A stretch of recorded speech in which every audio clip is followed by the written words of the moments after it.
لو فشلت في الدايت للمرة الألف إزاي تبدأ من جديد؟ أنا دكتور عصام طاحون، استشاري التغذية والتغذية العلاجية جامعة القاهرة، وقدرت أغير حياة أكتر من 5000 شخص على مدار 15 سنة كاستشاري في مجال التغذية.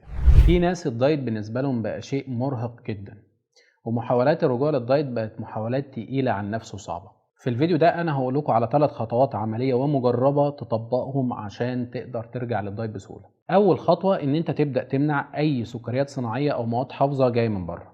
يعني شيل الكيماويات من حياتك تماما واعتمد على الأكل الطبيعي من البيت أيا كان هو إيه، وأيا كانت كميته إيه، وأيا كان توقيته إيه. الخطوة التانية إن أنت تبدأ تمنع المعجنات والعيش تماما من حياتك. كل اللي انت عايز تاكله بالطريقة اللي انت عايزها في البيت، لكن بدون اي نوع من انواع العيش واي نوع من انواع المعجنات. رقم 3 ان انت تبدأ تحدد مواعيد ثابتة ل3 وجبات في اليوم، فطار وغدا وعشاء.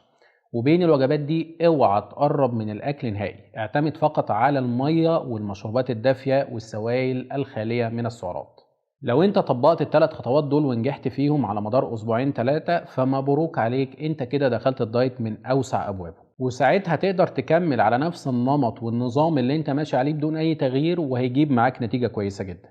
ولو انت حابب تغير وتخش على اي نظام دايت، سواء لو كارب سواء كيتو سواء دايت عادي او ميديترينيان او اي نوع انت متعود عليه، مش هيكون فيه مشكلة ان انت تعمل ده في التوقيت ده، لان ساعتها هيكون عندك قوة بدنية وذهنية كبيرة جدا تخليك تكمل في الدايت بشكل قوي ايا كان نوع الدايت ايه.